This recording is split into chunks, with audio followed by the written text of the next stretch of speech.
मध्य प्रदेश के ग्वालियर चंबल संभाग में बीजेपी का वॉर रूम तैयार हो गया है, जो चुनावी अवधि में बीजेपी ऑफिस के रूप में संचालित होगा, जहां ग्वालियर चंबल संभाग की 34 विधानसभा सीटों पर जीत दर्ज करने के लिए रणनीति तैयार की जाएंगी। इसका शुभारंभ आज केंद्रीय कृषि मंत्री और चुनाव प्रबंधन समिति के संयोजक नरेंद्र सिंह तोमर ने किया। इस दौरान मीडिया से मुखातिब होते हुए नरेंद्र सिंह तोमर ने कहा है कि विजयदशमी अधर्म पर धर्म की जीत का पावन पर्व है। विधानसभा चुनावों में जीत को सुनिश्चित करने का दिन है। आज इस कार्यालय से होगा। हमारे सामने कांग्रेस और छोटे दल हैं। कांग्रेस असत्य का सहारा लेकर मैदान में है। मध्य प्रदेश में कांग्रेस की सरकार रही है, लेकिन अपनी उपलब्धि नहीं गिनाते, क्योंकि पैरालाइजिस की सरकार थी। कल दुर्गा नवमी का दिन था, कल कन्या पूजन हो रहा था, बीजेपी कर रही थी, लेकिन कांग्रेस के पूर्व मुख्यमंत्री ने उसे नौटंकी बताया था। इसलिए हम कहते हैं कि ये लड़ाई चुनाव की नहीं है, बल्कि बीजेपी की लड़ाई कांग्रेस से नहीं है, सनातन को तोड़ने वालों से लड़ाई है। विजयदशमी का दिन है, हमें उम्मीद है अधर्म पर धर्म की जीत होगी। सरकारों की कोई उपलब्धि कांग्रेस गिनाती नहीं है, क्योंकि उनका कार्यकाल उपलब्धि शून्य था। उनके कार्यकाल में अराजकता थी,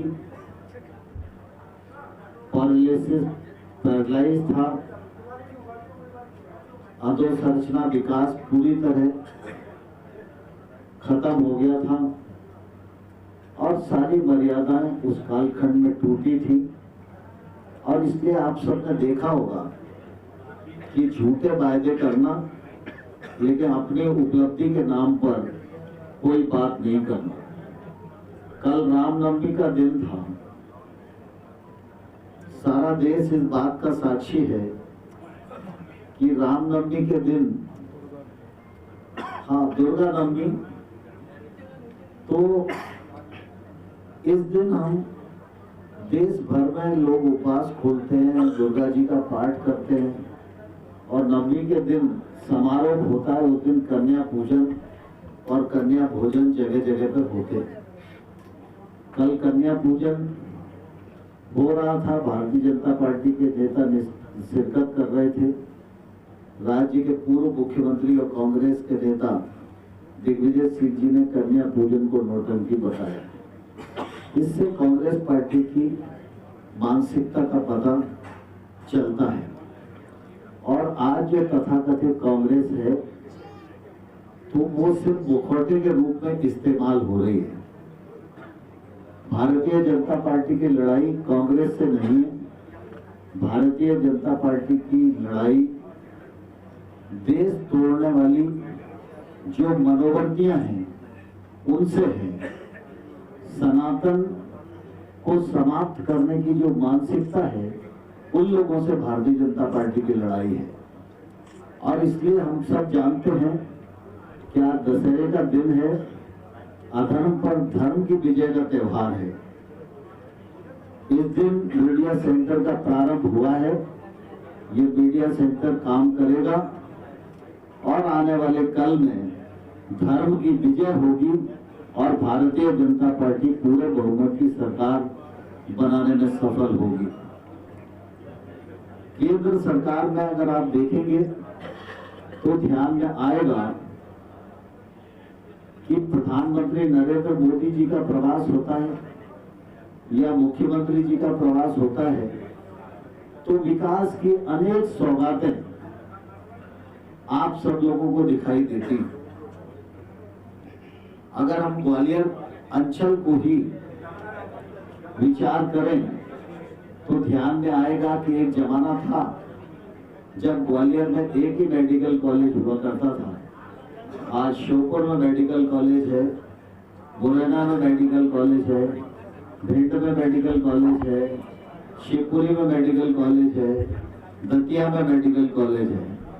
इससे ध्यान में आता है कि भारतीय जनता पार्टी की विकास के प्रति, मानव संसाधन को उपलब्ध कराने के प्रति और अपने यहाँ शिक्षा के प्रति किस प्रकार की दृष्टि भारतीय जनता पार्टी की सरकार की है। आज हम ग्वालियर में देखें तो 514 करोड़ रुपए की लागत से रेलवे स्टेशन का निर्माण हो रहा है। यहाँ से श्योपुर तक छोटी लाइन डलती थी, ब्रॉड गेज लाइन डल रही है। अभी प्रधानमंत्री जी आए थे, 38 किलोमीटर का ट्रैक उन्होंने प्रारंभ किया। हवाई अड्डा नया बन रहा है, आज 7-7, 8-8 फ्लाइटें ग्वालियर से जा रही हैं। सीपैड जैसी संरचना यहाँ बनी है, प्लास्टिक पार्क यहाँ बना है, कालीन पार्क यहाँ बना है, रेडीमेड गारमेंट पार्क यहाँ बना है। 151 करोड़ रुपए की लागत से इंटरनेशनल स्तर का दिव्यांग स्टेडियम यहाँ बना है। हर दृष्टि से ग्वालियर सहित सारे मध्य प्रदेश का जो विकास का क्रम है वो सारी प्रदेश को दिखाई दे रहा है।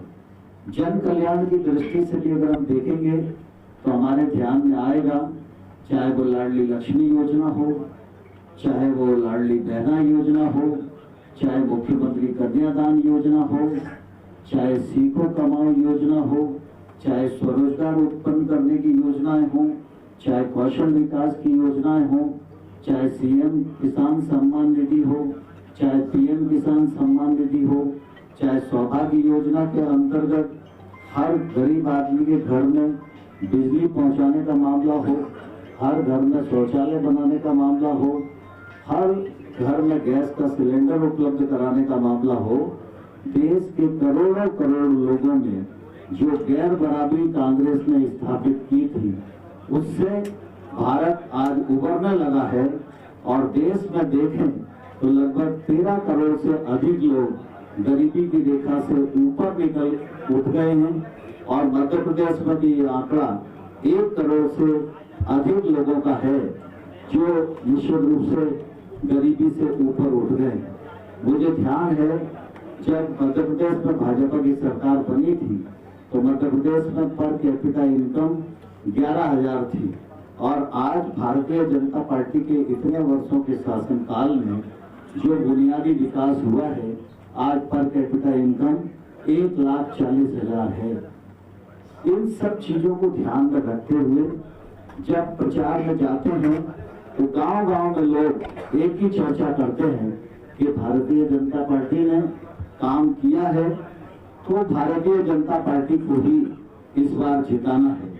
मुझे पूरा भरोसा है आप सबका सकारात्मक सहयोग मिलेगा और भारतीय जनता पार्टी इस बार सरकार बनाने में सफल होगी। आप सबको दशहरे की बहुत बहुत शुभकामनाएं। भारतीय जनता पार्टी दुनिया की सबसे बड़ी पार्टी है। हम केंद्र में भी सरकार में, राज्य में भी सरकार में। हर चुनाव में भारतीय जनता पार्टी विजयी हो, इसके लिए अलग अलग समय पर अलग अलग प्रकार की रणनीति का प्रयोग होता है।